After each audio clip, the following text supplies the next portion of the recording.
Olufunlayo Da Silva, the outstanding teacher trainer, here again.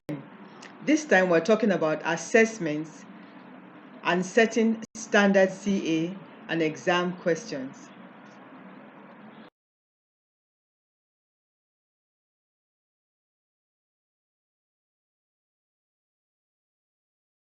Is it about the learning or the score?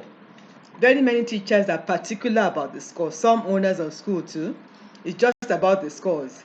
But what is really important is the learning. Are the children learning?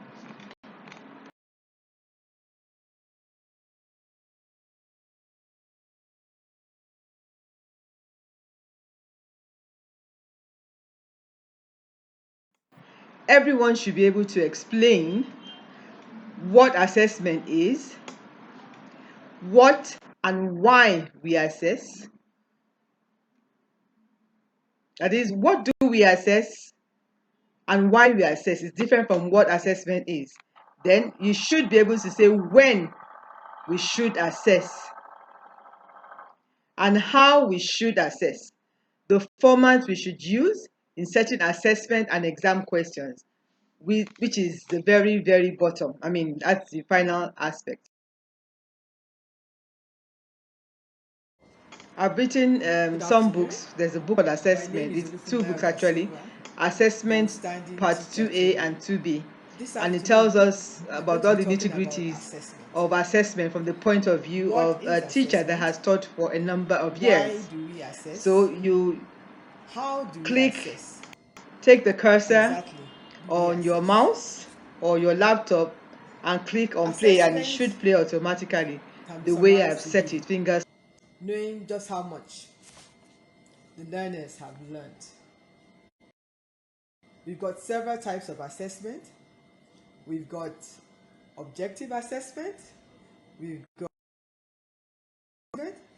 got formative assessment, summative assessment, diagnostic assessment. All these forms of assessment are to ensure that we want to know if they are learning, how much of what we've been teaching them have they learned. I'll give an example. We want to start any lesson. We use what is called formative assessment. Formative assessment is the basis of all the assessment. It tells you what do they know in the first place, what do they know about what I'm supposed to, and I want to teach them. How much of it do they know? And then you know how to bridge what they know with what you want to teach them. Summative assessment, on the other hand, is at the end of it all. At the end of the term, at the end of the session, how much have they learned about the things I've been trying to teach them, and at what level? When we're talking about diagnostic assessment, it means finding out what is wrong. Why is this particular child unable to assess this aspect of learning? Diagnostic, it tells you how or what impeding learning for this particular child. Now, how about methods you can employ in terms of, what about questioning? You have close-ended questions, the one that go, he was born in dash, doesn't take high level of thinking. Then you have the open-ended questions that make the children think. Socratic questioning that go on and make them dig deeper and deeper. Then you have the theory questions. Then you have the questions that come with the questions that make you think critically. The answers are not so obvious. You can't get them. Then other forms of assessment include think tanks. You have think tanks, you tell them to do spider webs, and everybody comes together, collaborative thinking, and then they put the ideas on paper, and you see exactly how the members of that team are thinking. Then you can use observations, especially in the nursery and preschool, to assess their learning. Even in science, in the science lab, as they record what they're learning, as they record. And then you have homework. Homework is very good if it's done well. So we've talked about, why we're assessing and how we're assessing, and what, how to go about the assessment and what you assess. At the end of it all, the bottom line is just how much have they learned? And if they're not learning, why? What do I do better to make learning to take place on a higher level, at a larger scale, at a quicker pace for each and every child, because every child matters. This has been Olufumilaya Da Silva, teacher trainer, talking about assessment. If you want to learn more about assessment, you can obtain of assessment. Just send me a private chat or call me up and we'll arrange to you.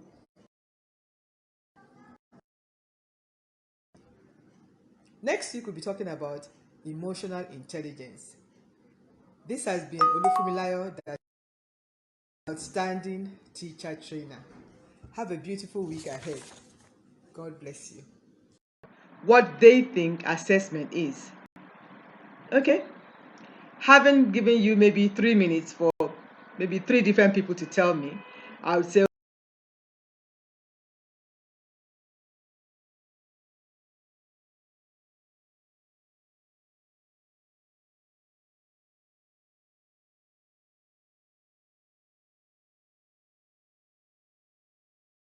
so I assess, I evaluate, I assess my teacher, I assess the children in my class, I assess my department, because I want to know what they know and how much of what they know that they really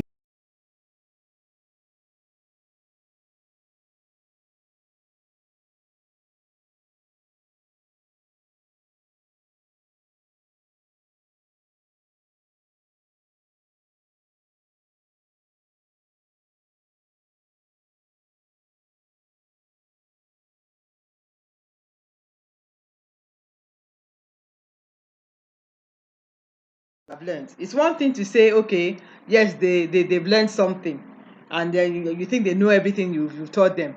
But what exactly have they learned? Are they ready to go on to the next level of the topic? Let's say I started with the a basic operation of addition. Are they ready to go to the next step of the next phase of the mathematical ladder? And are they ready to go to the next topic or the next subject, or greater still, promotion exam to the next class? What needs to be taught? By the time you assess and you said, okay, how well have they learned? And you find out that there's something they haven't learned at all, oh, you have to reteach them. And then you have to ask yourself, can I always ask my teachers to write in their lesson plan, what could I have done better? That will show in their next lesson plan that they're presenting to me. I don't mark a lesson plan that doesn't show me that the teacher has reflected on the lesson to say what he could have done better. So, what could have been?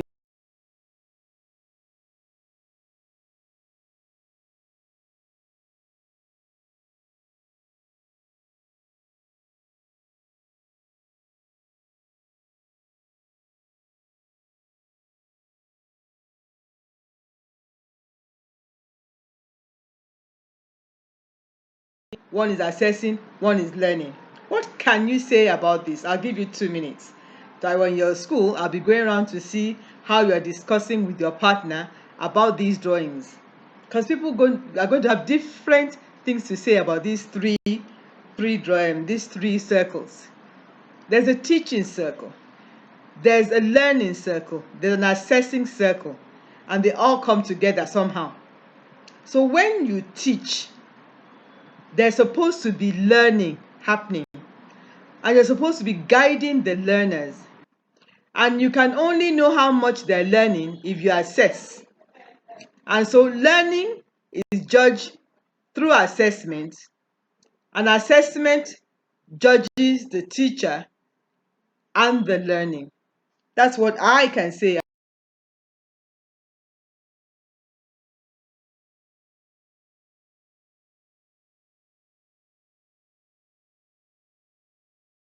But when you're teaching and you need to know if they're learning and following your guide, remember, it's no longer the 20th century where the teacher stands in front of everybody and it's a teacher-led lesson. No. Now it's a child-centered, it's a learner-centered learning where you guide the learner. So how how do you know if they're learning and following how you guide them? How do you do this in your class?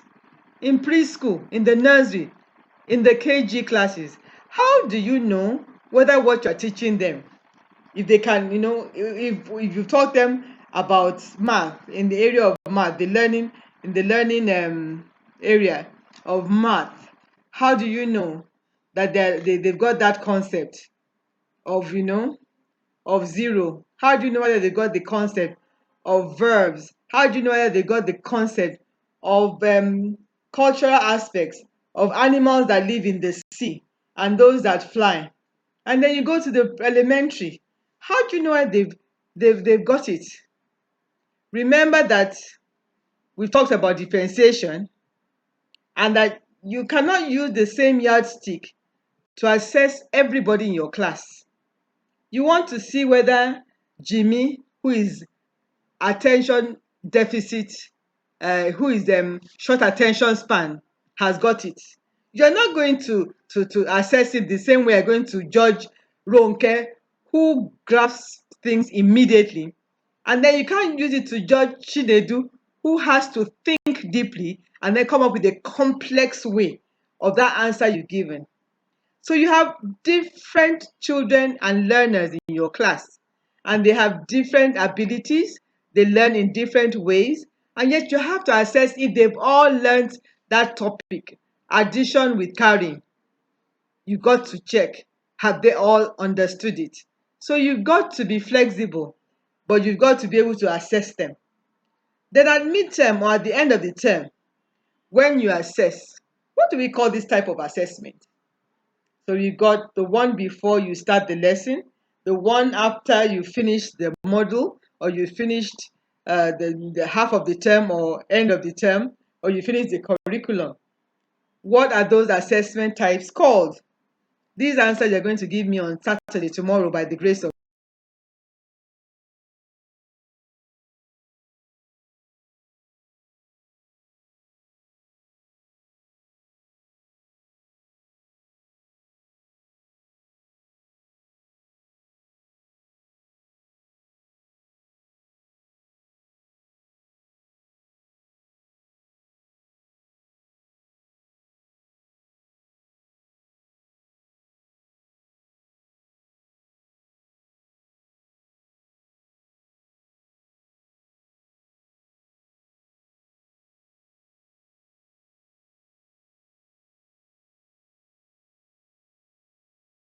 when you have evaluation. Some people just mix up evaluation and assessment.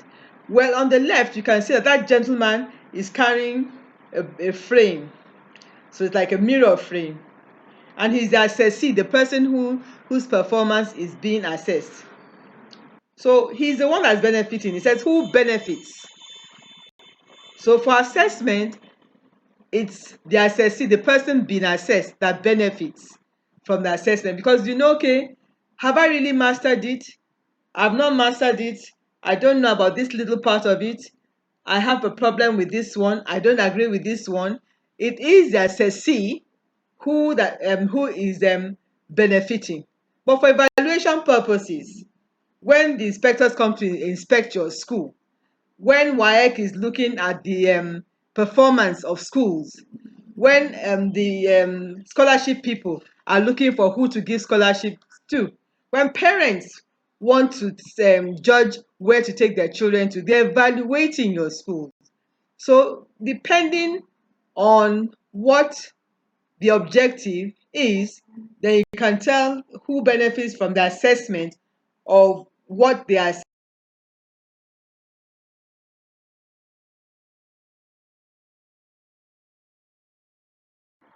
set standard questions for the exams for CA continuous assessment.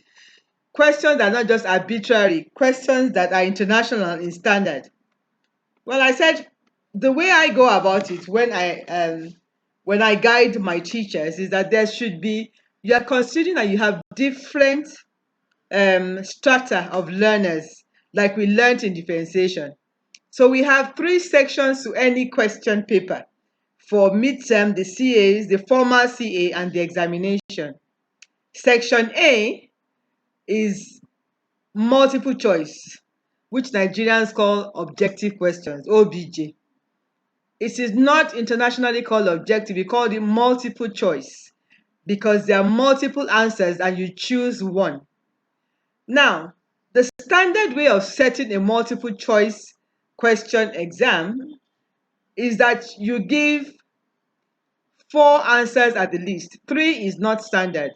And in those 4 answers, the way you're going to set the question should not be closed-ended. What do I mean by this? Okay, Nigeria got her independence in dash. That is a closed-ended question meant for low-level thinkers.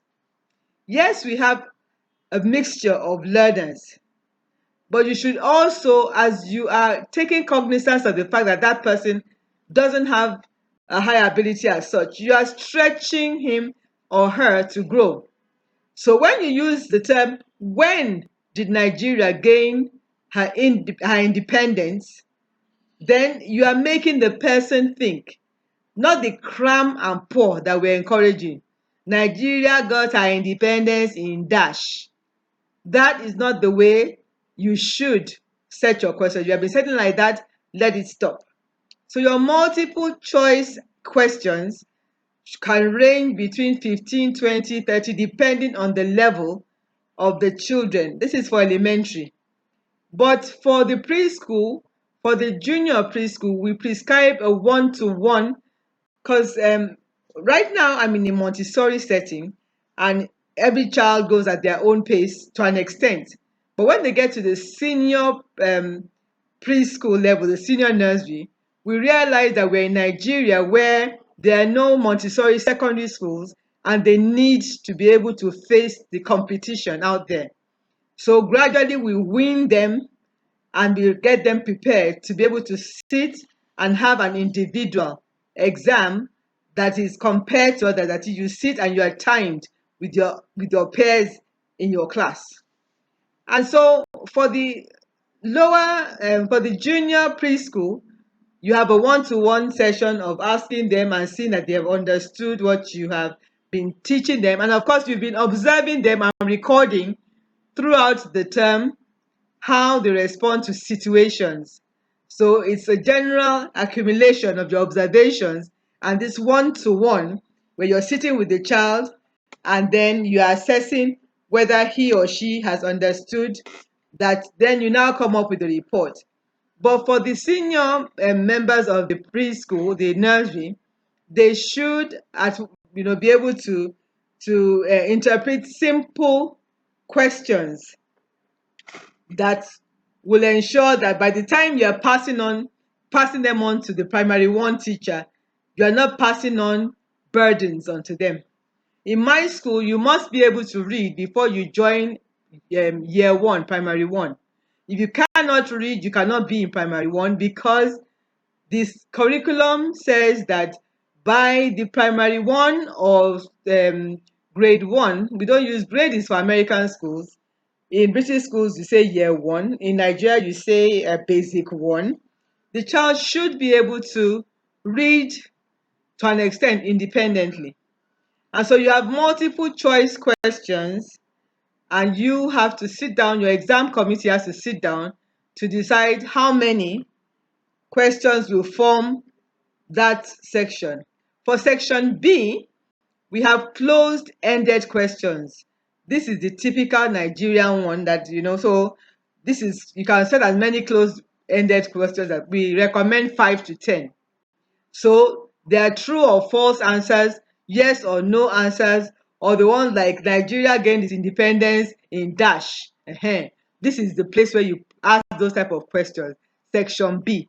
because we're trying to ensure that everybody feels enabled, the lower ability, the average ability, and the higher ability.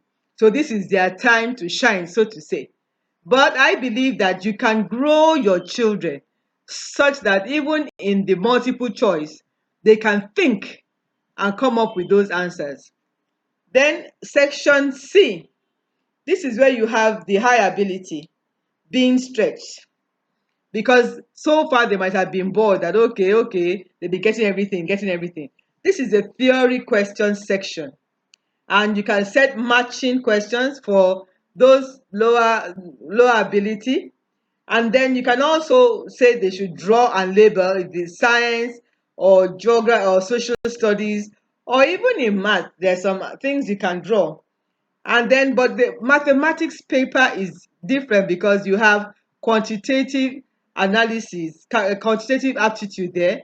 And then English also is different because in English you have comprehension, you have grammar, you have creative writing, you have spellings, and all of them must take into consideration the lessons that we've been teaching, that there are different types of children and you must set international questions.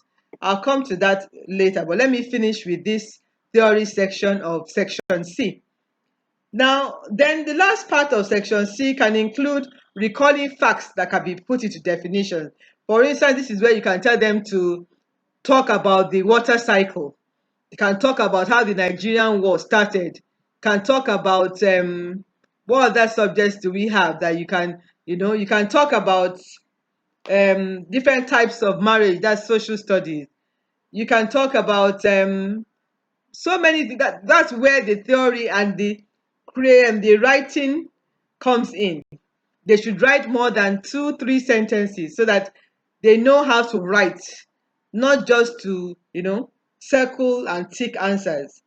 No question paper should be all multiple choice, because it doesn't really test the understanding of a learner.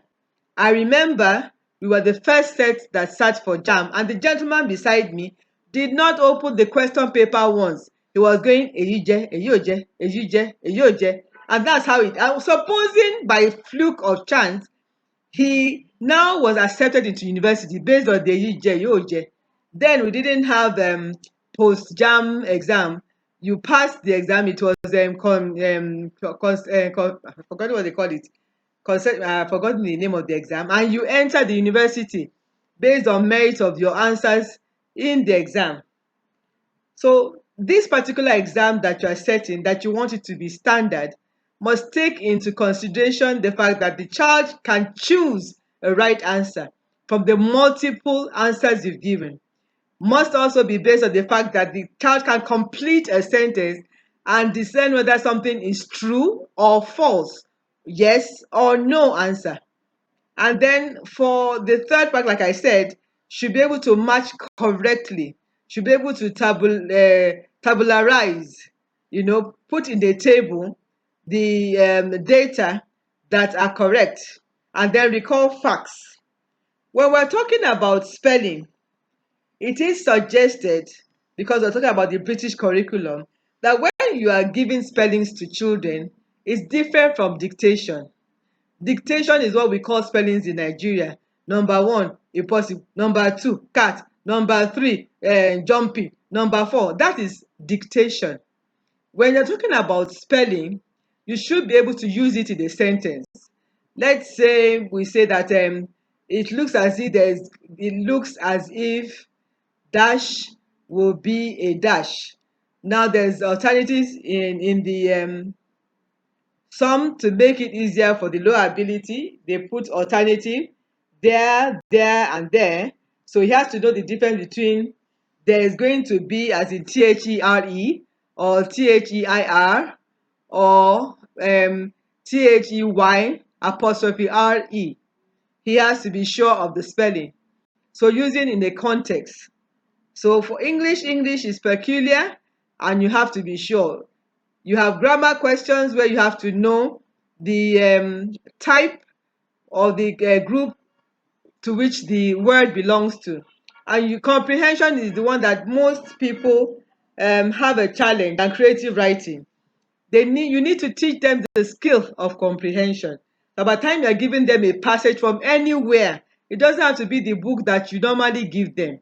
Any subject, if they're given a passage for their reading level, they're able to access the information and answer questions that are based on the content of that passage. So teach them to look for what the meaning of the passage is. What is it telling them? What are the facts in the passage? You taught them all those things. So by the time they're answering, it won't just be answering questions amiss of what is.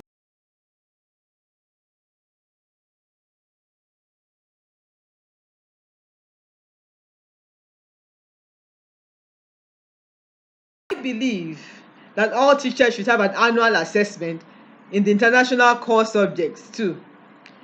Now, I'm not saying you should do WAEC again. All of you are supposed to be graduates anyway. So I don't know why they will say, no, I'm not teaching maths, so why should I do that? I'm not teaching English. In England, I remember, before you become a qualified teacher, you must take the standard test for English language, mathematics, and ICT. If you fail it, you cannot become a qualified teacher. But this is Nigeria, and I'm hoping that our standard is not less. So every school owner should give an annual test to their teachers. When I was in Corona, we had tests done. Once a year, you sit an English test and sometimes a math test. But your English must be up to the level of the children that you are teaching. So I'm going to send Mrs. Okosun some questions, some skill test questions in English and mathematics and ICT so you can practice and keep on honing your skills. Should now be able to explain what assessment is, what and why we assess, when we should assess, how we should assess, that is the format we should use in setting assessment and